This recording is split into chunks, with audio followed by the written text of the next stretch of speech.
A few months ago, I reviewed Star Ocean Till the End of Time, which was a game from my childhood. But until this video, that was the only Star Ocean game that I had ever played.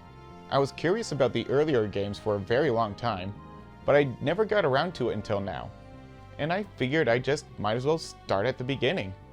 I could have very easily found a fan translation of the Super Famicom Star Ocean game, but I kind of wanted to find a version that I could play while I was pooping, and the PSP remake can actually be a little bit hard to find at a good price these days, so I figured I would just play the Nintendo Switch port for Star Ocean First Departure. Star Ocean First Departure begins with three friends, Roddick, Millie, and Dorn, hanging out on a planet called Roke, which is currently having its medieval ages. The people of their home village are starting to become infected with a strange disease that is turning everybody into stone. Dorn becomes infected, and so the three head to a nearby mountain to try and find some herbs that may help treat the disease. While looking for the herbs, two humans from Earth named Ronix and Ilya teleport down from their spaceship and reveal that the herbs Roddick and his friends are looking for won't help the disease at all. The disease is actually part of a biological attack by a group of aliens called Lazonians, and to cure it, they will need to find the original source of the disease and get a blood sample from patient 0. And so it's off to the time gate on planet Styx to travel 300 years in the past and find the cure. And it's in this past version of Roke where the vast majority of the game takes place. Just like Till the End of Time, First Departure takes place almost entirely on a fantasy world, and so many fantasy RPG tropes are still present here. You still have random encounters, and we still have a huge overworld with lots of towns and dungeons that you can explore and find new gear in. But in Star Ocean, all of these tropes are given a new twist that makes this feel very unique from other JRPGs of the mid-90s. For example, most games of this type around this time opted for turn-based combat, but Star Ocean wanted to try something a little bit different. As I mentioned, encounters are still random, but all combat occurs in real time, and you have complete control over your character's movements and actions. There is one attack button, and skills/abilities can be assigned to either shoulder button. The combat is very simple, but it's also the simplicity that makes it so much fun to play. You don't have to think too much about what your next attack will be since you don't have too many options, but it's still plenty engaging. Your other party members are controlled by AI, but you can pause combat at any time to either issue commands or change their behavior on the fly, and this is really useful for those unexpected boss fights.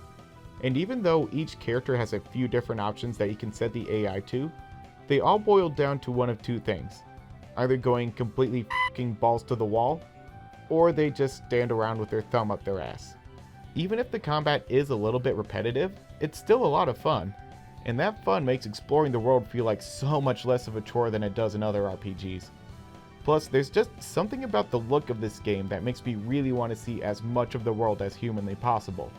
I love the look of 2D sprites against 3D environments.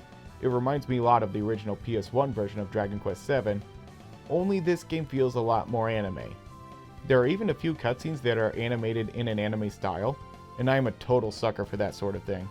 I also really like the character portraits that show during the dialogue scenes. They really help to convey the character's emotions. And unlike Until the End of Time, I can actually hear the voice acting over the music. And for the most part, the voice acting is pretty good.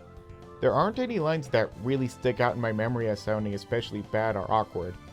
And the music for the game is alright, it's fine, it's perfectly adequate, but I feel like it doesn't do anything special. The graphics, art, and music all combine to give this game a very light-hearted feel. It doesn't take itself too seriously. And there's also a lot of humor in the game, and most of this humor comes from the characters just being themselves. And when you have characters as strong and as well developed as these, that humor flows so naturally. And one of my favorite gameplay mechanics is one that allows you to get to know these characters just a little bit better. Private actions are basically extra cutscenes that you can engage in when you go to any town. At the entrance, press the right button, and the party splits up. Then, when you find your party members around town, you can engage in dialogue scenes with them. Some of these feel a little bit pointless, but many of them will reward you with rare items, and some will even affect the ending cutscene. So I wanted to do as many as I possibly could. Speaking of rare items, many can be created, And the item creation in this is actually kind of addicting. As your characters level up, they will earn skill points that can be spent on abilities that do things like increase their stats, give them combat bonuses, and give you new way to create items through things like writing, smithing, alchemy, cooking, crafting, etc. Leveling up your abilities will unlock specialities, which give you more combat bonuses and more ways to make items. And then leveling up your specialities will unlock super specialities, which are just more ways to get more bonuses and more ways to make more items. Item creation success seems to be largely based on chance, but I still really enjoy this item creation system. It is far, far less tedious than what they had until the end of time, and you can get a lot of really good stuff just by combining random shit together and experimenting around. By the time the end of the game rolled around, I was able to make some really powerful weapons that really helped me out in the last part of the game. And speaking of the end game, I found the setup for the final boss in this to be a little bit weird.